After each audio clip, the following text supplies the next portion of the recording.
where the horses turn home. The sun was sinking low when Caleb Ward rode into Dry Willow, turning the road gold and red behind him. Dust clung to his coat, his boots. His face, like the land itself, had tried to claim him and failed. He sat tall in the saddle, despite the ache in his shoulder, eyes scanning the quiet town with the caution of a man who'd learned the cost of surprise. Maeve Collins noticed him from the porch of her boarding house. She had seen drifters before, men who stayed a night and vanished by morning.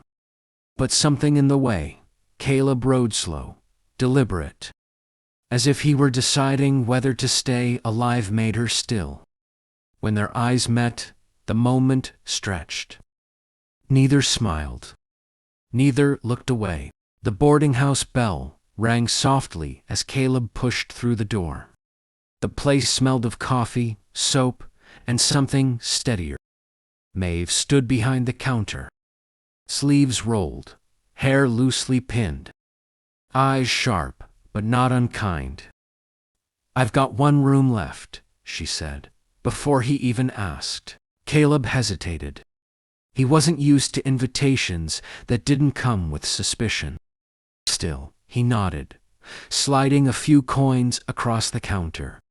Maeve noticed the faint blood on his sleeve, but said nothing.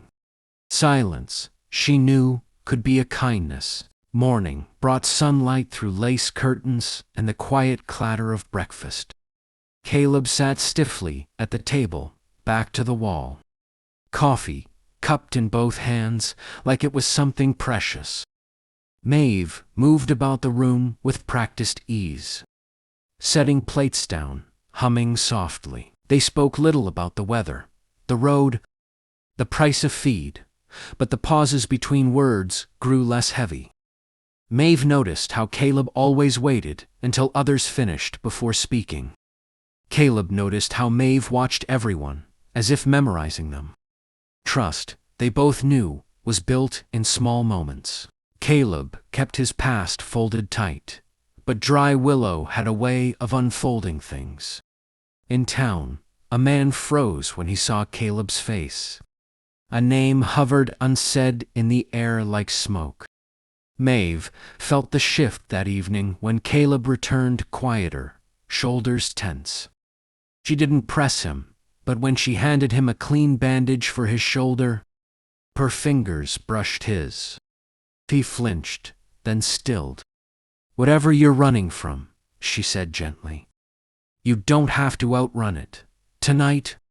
Caleb nodded, unsure whether he believed her. Maeve suggested a ride beyond town, where the land opened wide and forgiving. Caleb agreed, surprised by himself. Side by side, they rode through tall grass that whispered with the wind. Out there, Caleb felt something unfamiliar loosen in his chest. Maeve laughed when her horse stumbled, unafraid of the sound of her own joy. For a moment, Caleb forgot to look behind him. For a moment, the world felt possible. The law arrived with polished boots and questions that lingered too long. Maeve watched Caleb from across the street, saw his jaw tighten. His hand hovered near his gun without touching it. That night, Maeve realized loving a man like Caleb wasn't just a feeling, it was a risk. Still, when he returned to the boarding house, she left the porch light burning. He noticed. He always noticed. They sat together after midnight, lantern light softening the edges of the room. Caleb finally spoke not names, not places, but regret. He told her about a choice made in anger. A road taken because pride was louder than love. Maeve listened without judgment. When he finished, she rested her hand over his. "You're not that man anymore," she said. Caleb wished he believed it as easily as she did. Before dawn, Caleb saddled his horse. Leaving was easier than staying. Always had been. Maeve met him outside, wrapped in a shawl, eyes steady. She didn't beg. She didn't cry. "If you go," she said, "go, because it's what you want, not because you're afraid." Caleb stood there longer than he meant to. Then he unsaddled the horse. Staying didn't bring peace, only harder truths. Maeve faced whispers in town. Caleb faced the weight of being seen.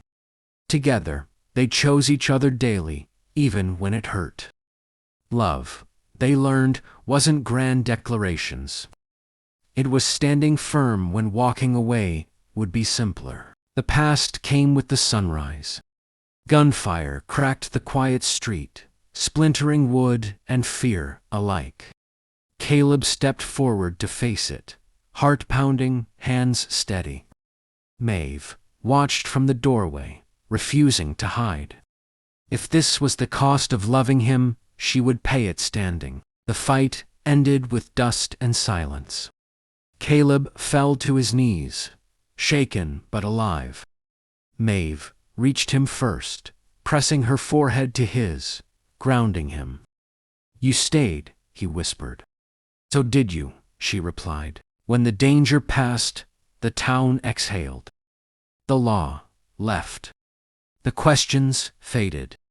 But uncertainty lingered between Maeve and Caleb. "Do you still plan to run?" she asked softly.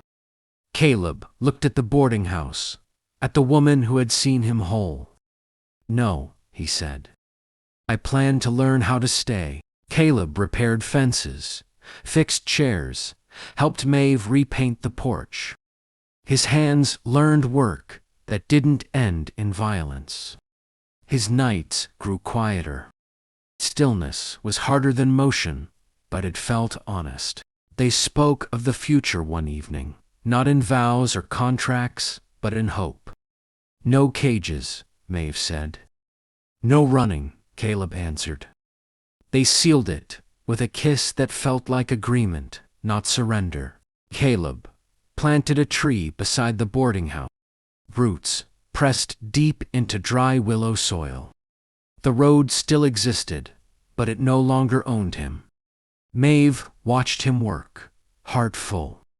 Plov had not changed the land. It had changed them. Years later, travelers still come and go through dry willow, but when horses approach at sunset, Maeve no longer wonders if Caleb will leave. He always rides back, dusty, smiling and certain. Some men are born wanderers. Some learn that home is not a place, but a person waiting with the light on. Like and subscribe. Aurora Tale Wild West. God bless. Yeah.